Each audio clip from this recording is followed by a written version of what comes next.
তোমরা সবাই কেমন আছো? নিশ্চয়ই ভালো আছো। আজকে আমরা নিউক্লিওফিলিক সাবস্টিটিউশন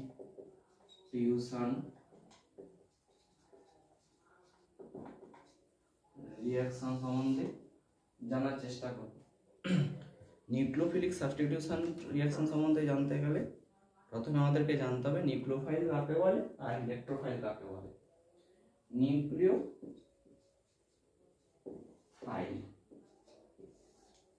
নিউক্লিওফাইল মানে ফাইল মানে লাভিং টেন্ডেন্সি, নিউক্লিও মানে নিউক্লিয়াস, লাভিং টেন্ডেন্সি। নিউক্লিয়াসের ভিতরে কে থাকে? প্রোটন আর নিউট্রন। তাহলে কি বললাম? নিউক্লিয়াস এর মধ্যে আছে প্রোটন প্লাস নিউট্রন। প্রোটন হচ্ছে পজিটিভ চার্জ আর নিউট্রন হচ্ছে নিস্তড়িত মানে নিউট্রাল। নিউক্লিয়াস লাভিং মানে নিউক্লিয়াসকে ভালোবাসে। নিউক্লিয়াস কে ভালোবাসবে? নিউক্লিয়াস উপর পজিটিভ চার্জ ডেনসিটি, তাকে কে ভালোবাসবে বলো? পজিটিভ কাকে বেশি আকর্ষণ করে? নেগেটিভকে। তাহলে নিউক্লিয়াস ফাইলটা হচ্ছে species that contain negative charge or lone pair। Lone pair কেন? লোন পেয়ারটা হচ্ছে একটা ইলেকট্রন চার্জ ডেনসিটি। তাহলে কিরকম আমরা উদাহরণ পাচ্ছি? OH minus, NH2 minus, SH minus, ঠিক আছে? OH মাইনাস, NH2 মাইনাস, এখনো অনেক আছে। SPH minus. মানে নিউক্লিওফাইল হচ্ছে নিউক্লিয়াস লাভিং স্পিসিস, মানে এক কথা বলতে গেলে যাদের উপর নেগেটিভ চার্জ ডেনসিটি থাকবে, এটা নিউক্লিওফাইল। তাহলে ইলেকট্রোফাইল কাকে বলে? ইলেকট্রোফাইলটা কি জানবো? ইলেকট্রোফাইলটা হচ্ছে electron loving species.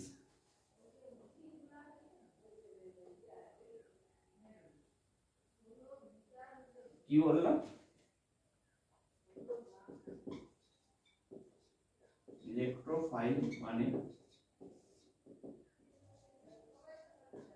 Electron loving species. Electron loving species মানে কি বলতে চাইলাম? আগে বলছিলাম নিউক্লিয়াস লাভিং স্পিসিস মানে নিউক্লিয়াস, এখন ইলেকট্রন লাভিং স্পিসিস। ইলেকট্রন মানে নেগেটিভ চার্জ ডেনসিটি, তাকে কে ভালোবাসবে? যার উপর পজিটিভ চার্জ ডেনসিটি থাকবে। যেমন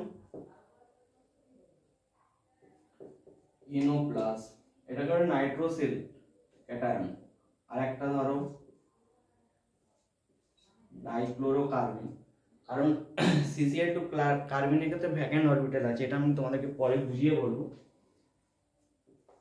আরেকটা ধরো BF3 ভ্যাকেন্ট, তুমি ইনঅর্গানিকে পড়েছো, বোরনের ভ্যাকেন্ট অরবিটাল আছে। তাহলে যার উপর ভ্যাকেন্ট অরবিটাল আছে মানে সে ফাঁকা, তার মধ্যে নিউক্লিওফাইল আসতে পারবে, সেটা রিঅ্যাকটিভ সেন্টার।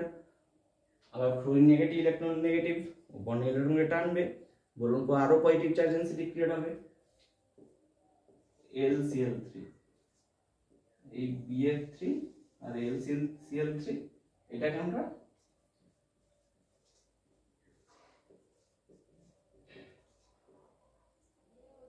লুইস অ্যাসিড হিসেবে ইউজ করি, ঠিক আছে? তাহলে আমরা নিউক্লিওফাইল ইলেকট্রোফাইল সম্বন্ধে বেসিক আইডিয়াটা ক্লিয়ার করি।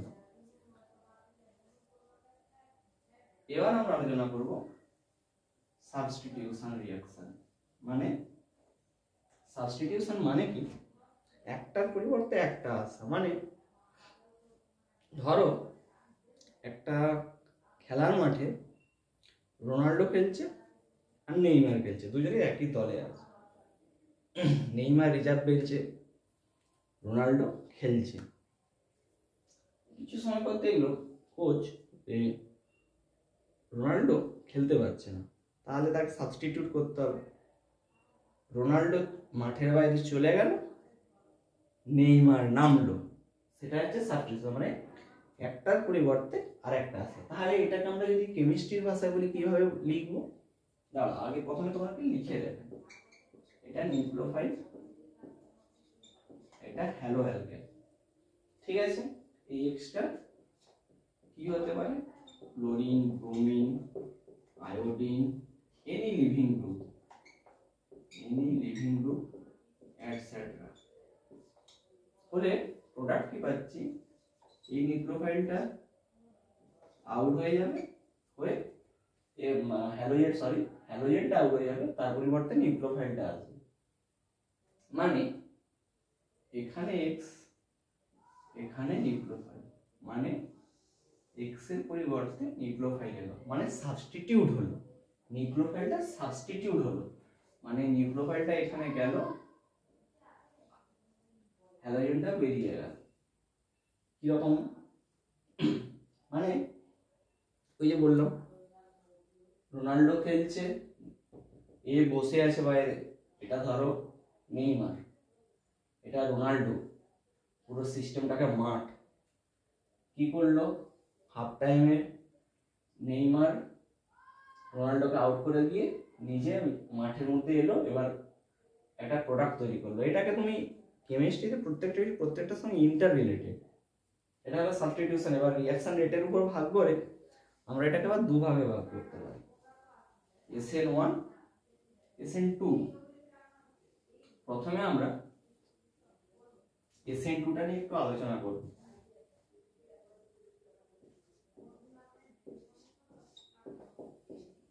SN2 মানে সাবস্টিটিউশন নিউক্লিওফিলিক বায়োমলিকুলার। মানে ধরো একটা OH মাইনাস, ধরো মিথাইল ক্লোরাইডকে আমরা যেভাবে লিখি একটু অন্যভাবে ডিফারেন্ট ভাবে লেখার চেষ্টা করি। কেন করি সেটা আমি বলবো।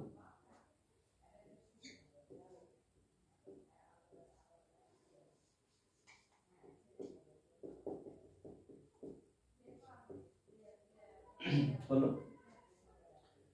এখানে নিউক্লিওফাইল, OH মাইনাসটা আছে Na প্লাস OH মাইনাস। মানে এই জিনিসটাকে আমি আগে লিখে নিই, তারপর বুঝাচ্ছি।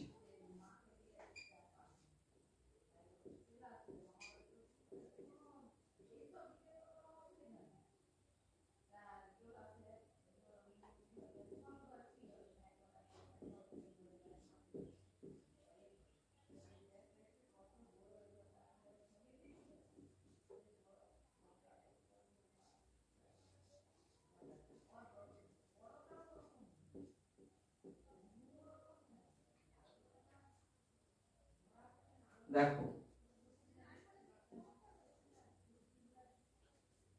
এখানে OH মাইনাস নিউক্লিওফাইল, এই সেন্টারটা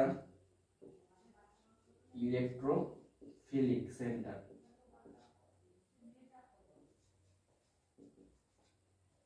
এটা নিউক্লিওফাইল, এটা ইলেকট্রোফিলিক সেন্টার। কেন ইলেকট্রোফিলিক সেন্টার? এখানে ধরো এক্স এর জায়গায় আমি ক্লোরিন লিখছি,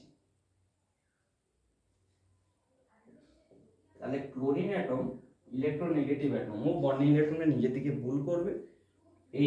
এই যে বন্ডে দুটো ইলেকট্রন আছে, এই যে দুটো ইলেকট্রন, এই দুটোকে নিজের দিকে পুশ করবে। এইভাবে করলে এই কার্বনের ভ্যাকেন্ট পজিটিভ চার্জ কি হচ্ছে, OH মাইনাসটা গিয়ে অ্যাটাক করলো। এটা একটা কনসার্টেড পাথওয়ের মধ্যে দিয়ে যায়। কেন? মানে এটা ট্রানজিশন স্টেট আর ইন্টারমিডিয়েট দুটো আলাদা জিনিস। ট্রানজিশন স্টেটটা মানে কিরকম? ওই যে একটু আগে উদাহরণ দিলাম, ফুটবলের উদাহরণটা দিই। রোনাল্ডো খেলছে, নেইমার বাইরে বসে আছে। এবার বায়োমলিকুলার কি হবে? SN2 যখন সাবস্টিটিউশন হচ্ছে, ধরো রোনাল্ডো মাঠ থেকে বেরিয়ে আসছে আর সেই সময় নেইমার ঢুকে গেল মাঠে, মানে ওই যে একজন আসছে একজন ক্রস করছে, সেটাই ট্রানজিশন স্টেট। হয়ে যাওয়ার পর সঙ্গে সঙ্গে প্রোডাক্ট হয়ে গেল। এখানে ইনভার্সন হয়, এখানে কি হচ্ছে? Inversion of centre. মানে এটা মিথাইল ক্লোরাইডটা এটাকে ভাবো একটা ছাতা আছে, ছাতাটাকে ধরো তুমি হাওয়া দিচ্ছে, তুমি ছাতাটা মাথায় দিয়ে যাচ্ছ, যে দিক থেকে হাওয়া আসতেছে এইভাবে রাখলে পিছন দিক থেকে হাওয়া এসে ছাতাটাকে উল্টে দিবে, মানে OH মাইনাসটা হাওয়া, ধরো এটা একটা ছাতা আছে, ছাতাটাকে পিছন থেকে হাওয়া দেওয়ার জন্য এটা উল্টে গেছে, দিয়ে OH মাইনাস।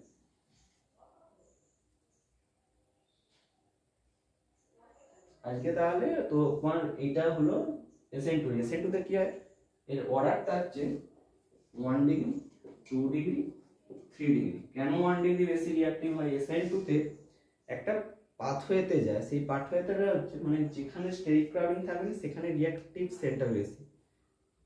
এখানে CH3 মিথাইল ক্লোরাইড 1 ডিগ্রি, পিছন দিকে OH মাইনাসটা এলো, ঠিক আছে, তার মধ্যে কোনো স্টেরিক ক্রাউডিং নেই। স্টেরিক ক্রাউডিং হলে রিঅ্যাকশনটা ব্যাক সাইড থেকে কোনো মতেই অ্যাটাক করবে না, যেটা আমি তোমাদেরকে SN1 এ বোঝাবো।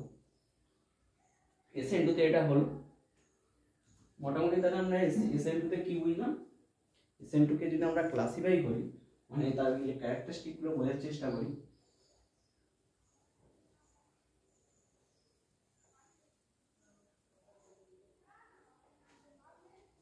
কি লিখতে পারি, ইনভার্সন অকার্স, এর অর্ডারটা হচ্ছে 1 degree carbocation, 1 degree haloalkane, 2 degree haloalkane, 3 degree haloalkane. দুটো 2 নম্বর পয়েন্ট।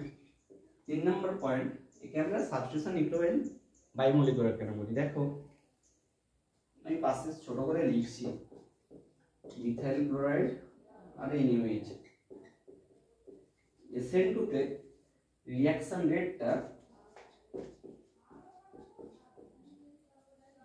রেটটা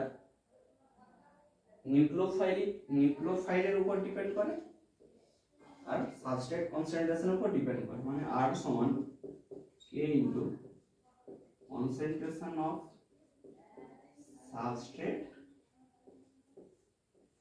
আর নিউক্লিওফাইল কনসেন্ট্রেশন। এই জন্য কেন বায়োমলিকুলার, এখানে অর্ডারটা 1, এখানেও অর্ডারটা, তোমরা কেমিক্যাল কাইনেটিক্সে পড়েছো, তাহলে 1 1 2 হলো। এখানে আরেকটা হয়, কনসার্টেড পাথওয়েতে যায়। কনসার্টেড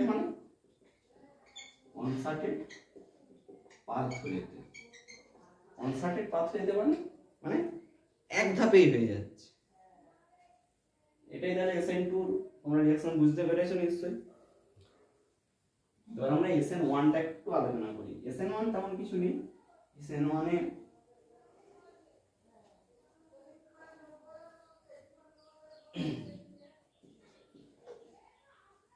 SN1 ধরো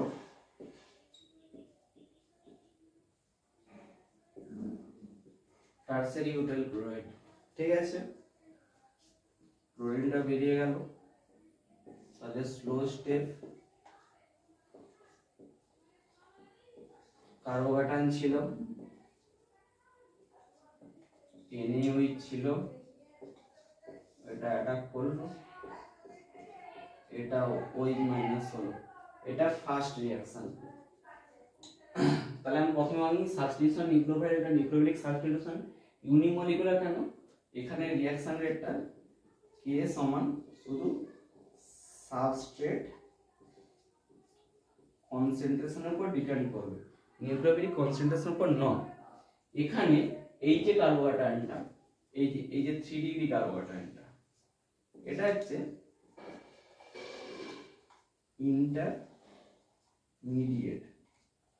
ইন্টারমিডিয়েট ট্রানজিশন স্টেট। মানে কি, দুটো ডিফারেন্স কি, ট্রানজিশন স্টেটটা হচ্ছে জিনিসটা তৈরি হলো সঙ্গে সঙ্গে ভেঙে গেল, মানে স্টেবিলিটি কম। মানে ইন্টারমিডিয়েট মানে সেটা স্টেবিল, সেটা কিছুক্ষণ থাকলো, তাতে রিঅ্যাকশন করলো, তারপর সে প্রোডাক্ট করলো। এখানে কিন্তু ইনভার্সন হচ্ছে। এখানে তোমার তো মনে হতে পারে স্যার OH মাইনাস তো ব্যাক সাইড দিয়ে অ্যাটাক করতো, কেন হলো? দেখো 3টে মিথাইল গ্রুপ আছে, লার্জ গ্রুপ, কার্বনের sp3 আয়োডাইজেশন, ব্রাঞ্চিং আছে। OH মাইনাস যখন ব্যাক সাইড অ্যাটাক করবে সিভিয়ার স্টেরিক ক্রাউডিং ফিল করতে হবে, মানে তাকে রিপালশন, মানে জিনিসটা থাকবে না তখন, মানে রিপালশন হলে মানে জিনিসটা এনার্জাইজ হচ্ছে, সেটা ভেঙে যাবে, সেই জিনিসটা মানে রিঅ্যাকশনটাই হবে না। SN1 এ কি হয়, SN2 তে কি বললাম 1 ডিগ্রি 2 ডিগ্রি 3 ডিগ্রি, আর ওয়ানে কি হয় 3 ডিগ্রি কার্বোকার্বন বেশি স্টেবল, 2 ডিগ্রি কার্বোকার্বন বেশি স্টেবল, তারপর 1 ডিগ্রি। ঠিক আছে, তারপর এই যে কার্বোক্যাটায়নটা, এটাকে যদি আমরা আঁকি, এটা কার্বোক্যাটায়ন। কার্বোক্যাটায়ন মানে sp2 হাইব্রিড মানে প্ল্যানার। এখানে 3টে মিথাইল গ্রুপ আছে, এখানে ভ্যাকেন্ট অরবিটাল আছে, OH মাইনাস এখানে আছে, OH মাইনাস নিউক্লিওফাইল। ও উপর সাইড দিয়ে অ্যাটাক করতে পারবে, নিচ দিয়েও অ্যাটাক করতে পারবে। মানে এখানে কি হয়, এখানে হচ্ছে রেসিমাইজেশন হয়। রেসিমাইজেশন মানে এটা আমরা আমাদের বড় ক্লাসে যখন যাবো গ্র্যাজুয়েশন তখন স্টিওকেমিস্ট্রিতে আছে। রেসিমাইজেশন মানে তার একটা প্রবাবিলিটি থাকবে, উপর দিয়েও অ্যাটাক করতে পারে, নিউন একটা মিক্সার, ঠিক আছে, প্লাস আর মাইনাস মিক্সার, রেসিমাইজেশন। এটাই হচ্ছে SN1। আচ্ছা, তাহলে কয়েকটা আমরা আলোচনা করি, বুঝতে দেখি তোমরা পারো কিনা।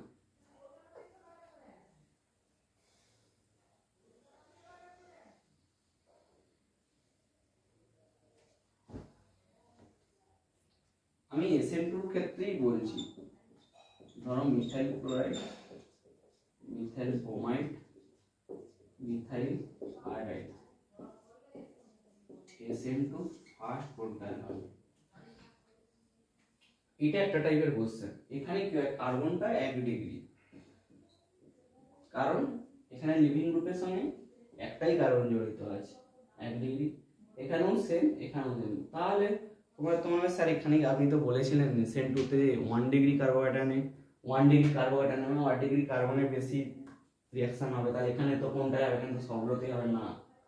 এখানে ক্লোরিন, এখানে ব্রোমিন, এখানে আয়োডিন। কার্বন হচ্ছে সেকেন্ড পিরিয়ডের এলিমেন্ট, তাই তো, আর আয়োডিন হচ্ছে 5th পিরিয়ডের এলিমেন্ট।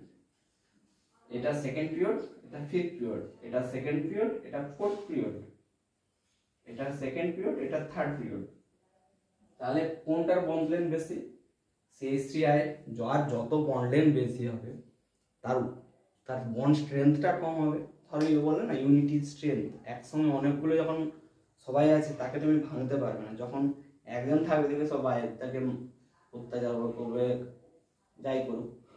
তাহলে এখানে কার্বনের একটা সিঙ্গেল বন্ড লেংথ বেশি, এই বন্ডটা ভেঙে যাবে, এই বন্ডগুলো ভাঙবে, কিন্তু স্যার ওই যে ব্রেকের যে রেটটা, বন্ড ভাঙার যে রেটটা, সেটা এটার ক্ষেত্রে বেশি হবে, তাই SN2 এটার ক্ষেত্রে ফার্স্ট হবে। SN2 হলো। আচ্ছা, তাহলে SN1 এর দেখি একটা কোশ্চেন দিই। Methyl chloride,